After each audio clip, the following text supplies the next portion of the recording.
Get the Angel Reese special at McDonald's now.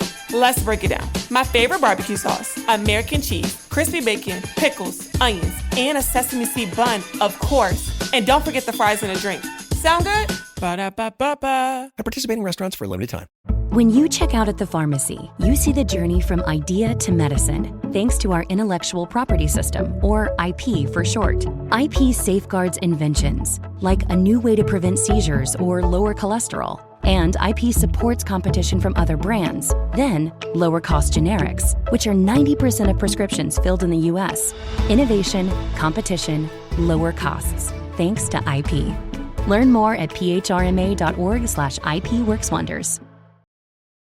Hey everyone, it's Shayna Roth, a producer and fill-in host here on What Next TBD. Lizzie has a cold and lost her voice today, so you're going to hear a blend of the two of us. Lizzie doing an interview and me explaining parts of the story. Okay, here's the show.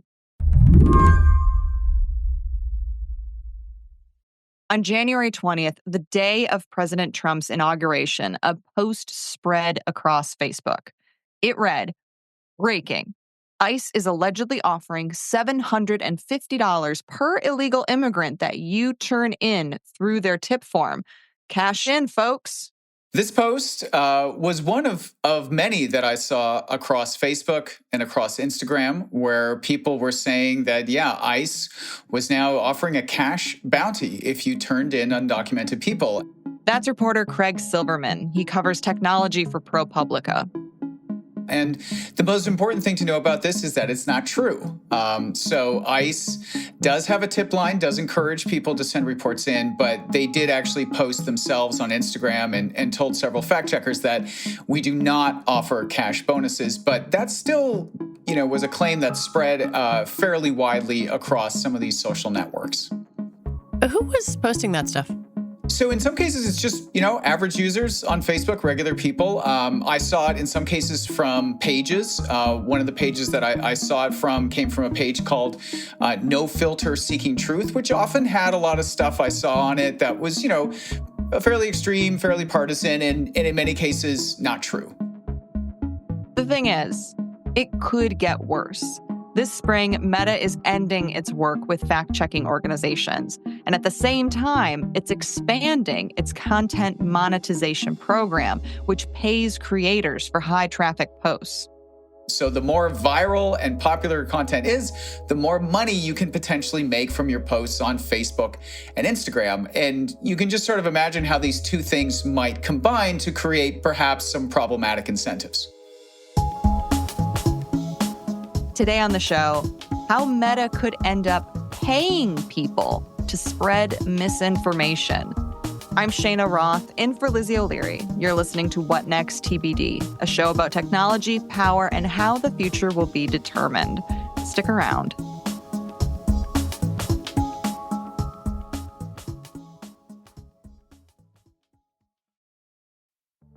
Running a small business means you're wearing a lot of hats. Your personal phone becomes your business phone, but as your team grows, that's impossible to manage. That's where OpenPhone comes in. OpenPhone is the #1 business phone system. They'll help you separate your personal life from your growing business. It's affordable and easy to use. For just $15 a month, you get visibility into everything happening with your business phone number. OpenPhone works through an app. They use AI-powered call transcripts and summaries, and if you miss a call, automated messages are sent directly to your customer.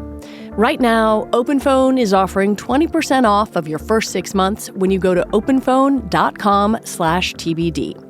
That's openphone.com/TBD for 20% off 6 months. openphone.com/TBD. And if you have existing numbers with another service, OpenPhone will port them over at no extra charge. Get the Angel Reese special at McDonald's now. Let's break it down. My favorite barbecue sauce, American cheese, crispy bacon, pickles, onions, and a sesame seed bun, of course. And don't forget the fries and a drink. Sound good? Ba-da-ba-ba-ba. At participating restaurants for a limited time.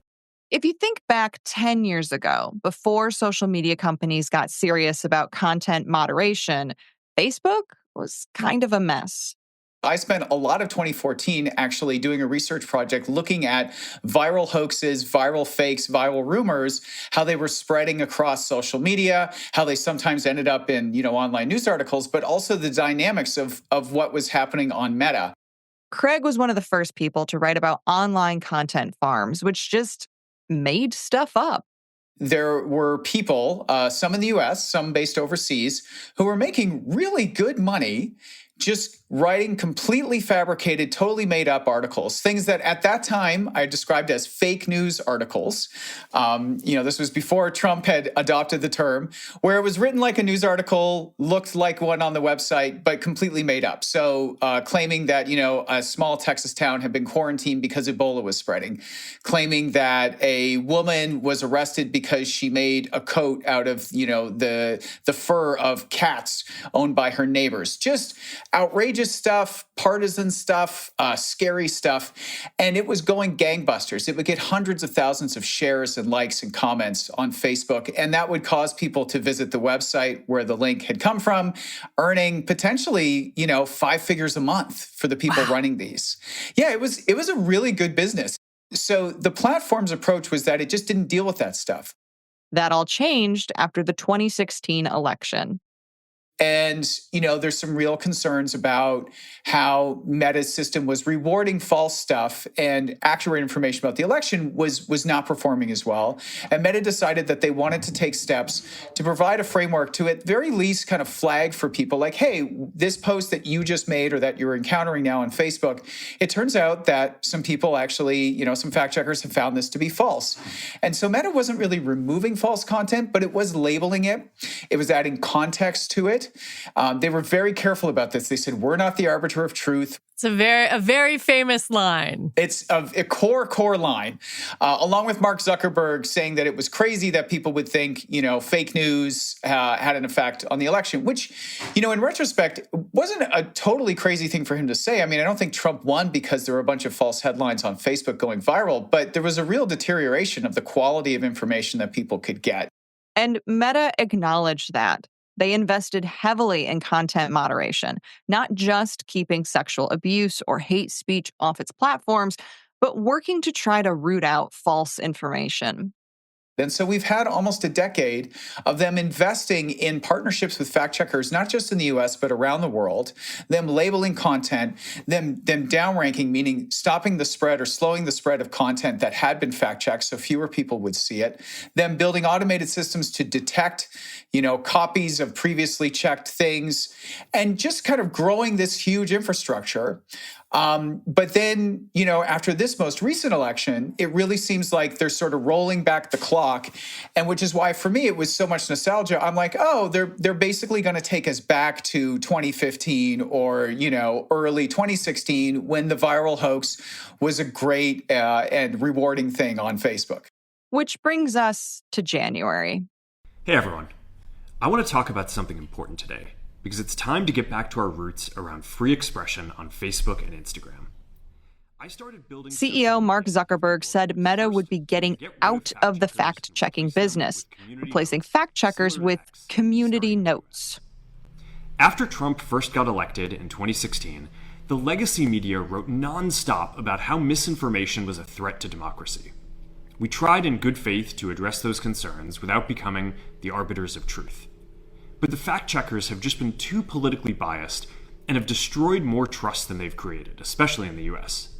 And, fact checkers are really upset about that. I've spoken to a bunch. And one of the things that they're really upset about is that they say, as fact checkers would, it's a claim without evidence, meaning that, Mark Zuckerberg didn't cite any studies or any hard data to show that they are politically biased in what they are checking in the United States. And in fact, if you think about who is perfectly positioned to actually do a study to prove that, it would be Meta, because they have almost 10 years of data of fact checks that they could have taken some of their very talented engineers and data scientists and said, hey, let's see if there is political bias. But as far as we know, Meta has never done that.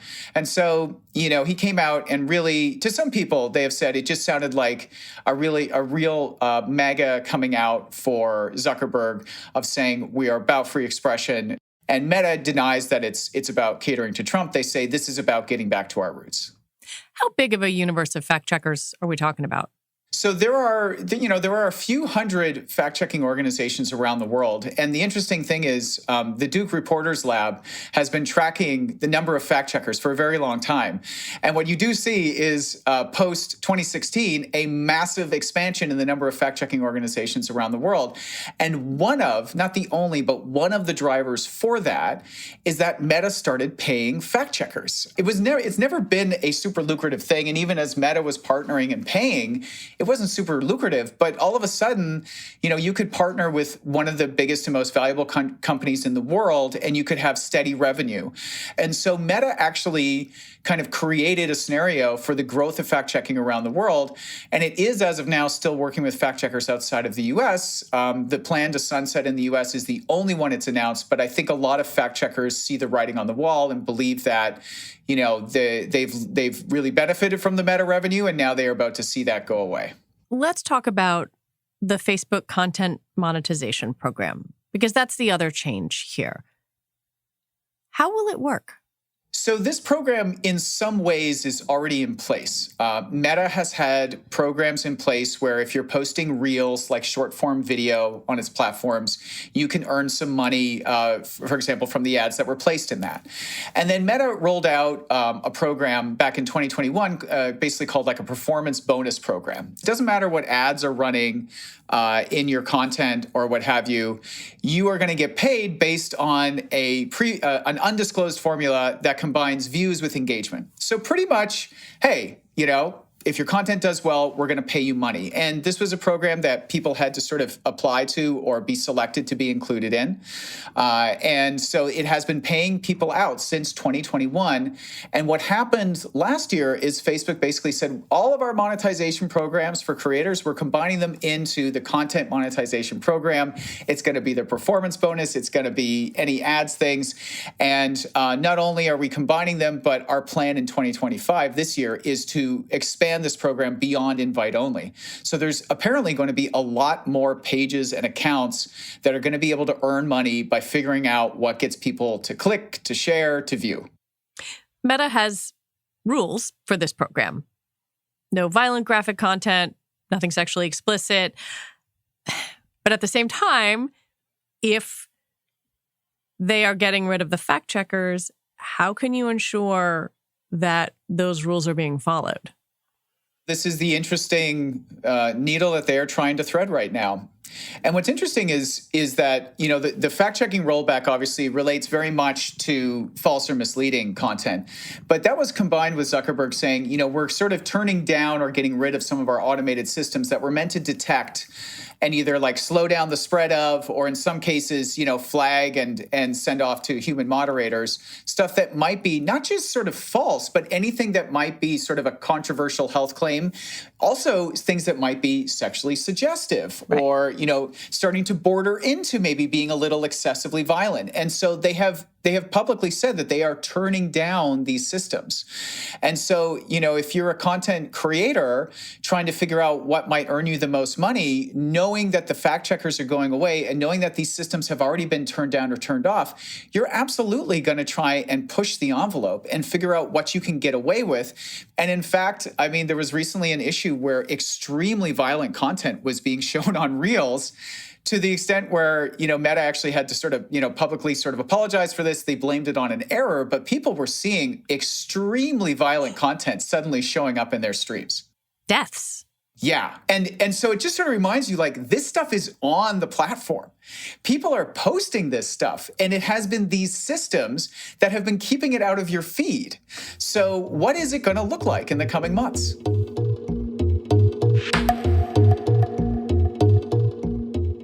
When we come back, Meta gets some inspiration from Elon Musk.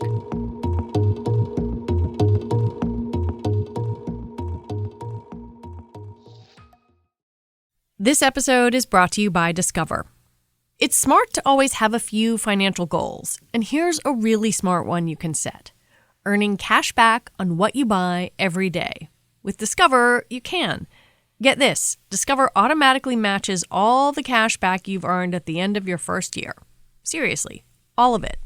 Discover trusts you to make smart decisions. After all, you listen to this show. See terms at discover.com/creditcard.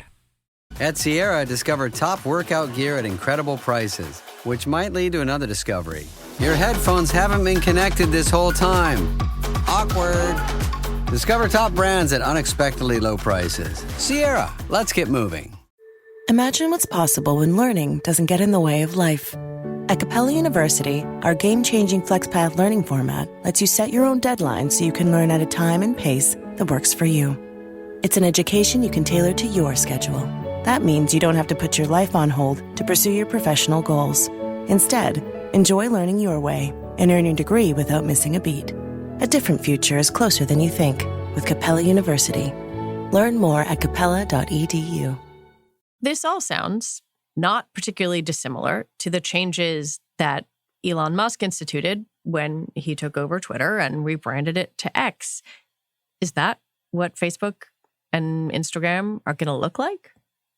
There is definitely some inspiration being taken from what Musk did when he took over Twitter, turned it into X. So one thing that Mark Zuckerberg explicitly said is that he wants to basically adopt the community notes model that has become even more prominent on X under Musk. Now, so this is basically the kind of crowdsourced fact-checking idea.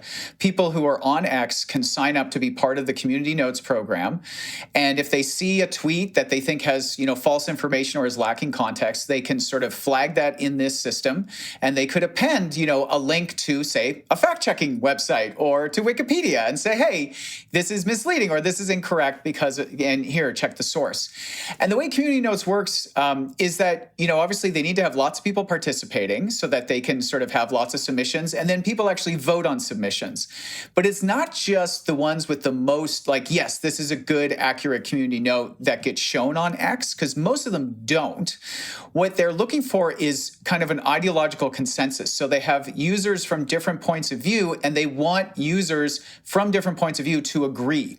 And so you'll have lots of valid community notes that are in the system that never get shown because they haven't reached the threshold of, oh, hey, people on the right and the left or what have you have agreed that this is a valid one. And so, personally, I think crowdsourced systems like that are really interesting and have great potential. But to do it only with that and to sort of remove the fact checkers before you have that in place and scaled up, when I speak to experts and other people, those are the things that they're pretty concerned about. Meta's platforms also operate on just a vaster scale than X. Yeah, that's a really valid point. When you think about the size of X, which has always kind of punched above its weight because it had the so-called elites on it. It had celebrities and it had, performers and politicians and those people who were news drivers and folks that people wanted to see. But, you're talking about a few 100 million users typically, or less, in a particular country, far less. Meta is the biggest social media company in the world with billions of people. A decent portion of the global online population is on one of Meta's products, be it Instagram or Facebook, and that kind of thing. And so it is a much bigger challenge to be able to kind of reach that scale, even just talking about the US, where because Facebook has been around for so long and Instagram around for so long, they have very high user numbers and people use the heck out of those platforms. They post a lot. Why are these changes happening now? It is not lost on me that Mark Zuckerberg spent years going to and from Capitol Hill, sitting in front of this congressional committee or that one, getting yelled at by various members of Congress. And I feel like the political environment is just simply so different now. What's the calculus there? It is interesting because you're right that, there has been for quite some time a tradition on Capitol Hill of a bipartisan yelling fest against Mark Zuckerberg. Here's Senator Josh Hawley grilling Zuckerberg about child safety on the platform just a year ago. 37% of teenage girls between 13 and 15 were exposed to unwanted nudity in a week on Instagram. You knew about it. Who did you fire? Senator, this is why we're building all. Who did you fire? Tools. Senator, I don't think that's Who did you fire? So you didn't take any action. You didn't take any action. You didn't fire anybody. You haven't compensated a single victim. Let me ask you this. Let me ask you this. There's families of victims here today. Have you apologized to the victims? They like bringing him in, they like putting him under the lights, and they like trying to make him squirm. But, you know, as you say, the sort of power dynamics have changed. And they actually arguably started to sort of change around 2022 when the Republicans get the House back. And Jim Jordan had a committee that was looking at kind of, you know, weaponization of speech and government, and really, you know, looking at what he viewed as censorship. And so in that scenario, since then, the Republicans have been very aggressive of saying, you know, we think that content moderation is just another way of saying censorship. We think disinformation research and fact checking are biased and also really about censorship. And so that is taking place at the same time that there have been antitrust inquiries and lawsuits filed by states and the federal government against companies like Meta. So there is a lot of pressure on Meta from different corners. And I think if you're Meta, and if you take Mark Zuckerberg at his word and say that he personally became uncomfortable with where their systems and the fact-checking partnership was at, and he also looks at it and says, like, the Republicans control the House, the Senate, and the White House, and all of them are steadfast in saying this is censorship and you need to stop doing this. For him to make these changes is nothing but a political win for him. Then there's this other thing where there's like a whole universe of kind of right-leaning, right-adjacent posters or influencers who have the president's ear. And many of them right now are being rewarded with either access to the president or positions in the administration itself. Dan Bongino, now the deputy director of the FBI. I wonder if you think there are dots to connect between the online posts of someone like a Dan Bongino and the path to the White House via Meta, via X, via his posts online. I think, you know, you can start with Trump on this. A lot of people feel like, you know, he posted his way into the White House in 2016 because these platforms, they reward often the most extreme content and information. It's a great way to stand out. Trump stood out primarily initially on Twitter because he posted stuff that nobody could believe a presidential candidate was saying. Yeah. And he brought a whole cadre of influencers and MAGA people and built up an online ecosystem and infrastructure around him. And more than the Democrats, far more than the Democrats, they saw that as part of their power base, more important than mainstream media and those kinds of traditional paths. And so I think, you know, the fact that it has been so critical to Trump's success, it makes it not surprising that influencers and, you know, posters like Dan Bongino and others are finding themselves in the administration or being hugged very closely by them because they see that as part of their own media universe, and they can't have that universe and reach the normies, the regular people, unless they are there and succeeding on the platforms where regular people are. And I think they also subscribe to the idea that, you know, being out there, being extreme, saying the things that other people won't say, they have realized that that is a core part of their strategy. And if you can get the platforms to back off on moderation, then you can push it as far as you want. I think the thing you said about where the normies are is really worth digging into a little bit, because you can go on X and see that X is very much a creature of Elon Musk's construction right now, and maybe putting a finger on the scale with the algorithm. I mean, there's a lot we don't know because it's now a private company.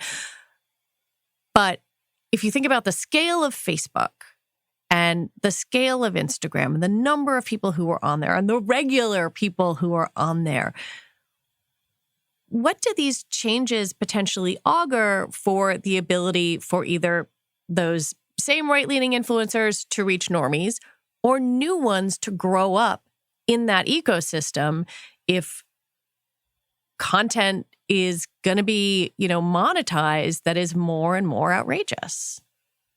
I think on a simple level, it feels to me like it just puts so many people and puts their timelines up for grabs.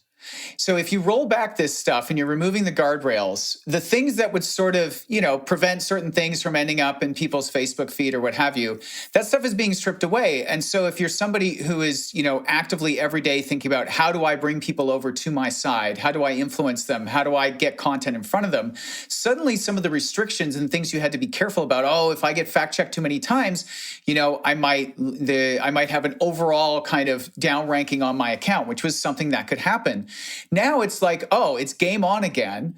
The normies are up for grabs. We can push the limits to as far as we can get them. And if you're of the mentality of doing that, you're probably going to beat the people who are just posting the same stuff they were posting before. So I do wonder if we see, some of the folks, MAGA world folks, sort of pushing and seeing what can I get away with now, and being willing to sort of, risk whatever kind of human review or something Meta might have now in place as they remove these things, because you're not as likely to get caught as quickly. You can probably get away with more, and you're probably going to get rewarded with engagement for that, if not with an actual deposit in your account at the end of the month. Are there any breaks? Are there any fail-safes? Meta has said that, they continue to have systems in place detecting a wide variety of violations. They say that their community standards overall are in place, but, they have changed some of their wording of policies about how, for example, you can talk about trans people. They've really opened that up much more, to dehumanizing language and other things like that. And so, there absolutely are still rules in place, but the systems are set in a different way. The dials are set in a different way. And there are some things you can say now that you couldn't say before. So the game has changed. And I do think it means, there are tens of millions potentially of normies kind of up for grabs on Meta of what is going to end up in their newsfeed. And it's for people trying to persuade others, it's always about the unpersuaded and the potentially to be persuaded. You can certainly play to your own audience and your own tribe. But if you feel like you can actually solidify your base and grow your influence even more in a moment like this, you're going to really try and do that in a very strategic way. And I'm interested to see who really tries to jump into this breach and take advantage of it. Reading your work and talking to you have made me think about a journalism professor I once had who described the idea of getting to the best available version of the truth. Talking to this person and that person and this account and that account, and trying to arrive through really process of information gathering and elimination on something that resembled a shared reality. And I keep wondering if there will be a shared reality on social media in a year or 2 years or 5. Well, I think you may find that there is, but it may be a shared reality that is perhaps not as rooted in facts than one might want it to be. I think in general, it is hard to sort of pin down a platform as big as Facebook, even in one country, and say, here's what's there and here's what it is about now. But, there are always winners and losers on platforms. These systems are built with basically recipes to say, find the stuff that's going to work for the most amount of people and show it to them so they spend more time on it. And at the end of the day, if some of these guardrails and rules go away, it's just what is capturing attention the most. And Facebook is not saying we care that the stuff that spreads the most is the most accurate.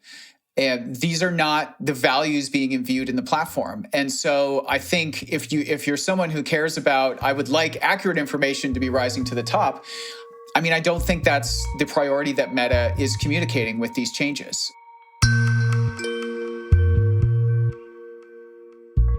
Craig Silverman, thank you for your reporting and for talking with me. Thanks for having me. Craig Silverman is a reporter for ProPublica, where he covers tech platforms, scams, fraud, and online manipulation. And that is it for our show today. What Next TBD is produced by Evan Campbell and Patrick Fort. Our show is edited by Rob Gunther. TBD is part of the larger What Next family.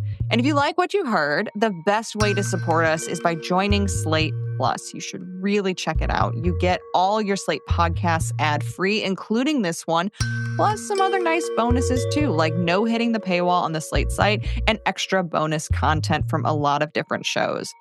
All right, we'll be back next week with more episodes. I'm Shayna Roth, in for Lizzie O'Leary. Thanks for listening.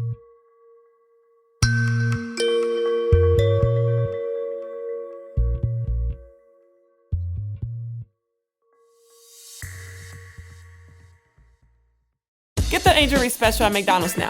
Let's break it down. My favorite barbecue sauce, American cheese, crispy bacon, pickles, onions, and a sesame seed bun, of course. And don't forget the fries and a drink. Sound good? Ba-da-ba-ba-ba. At participating restaurants for a limited time.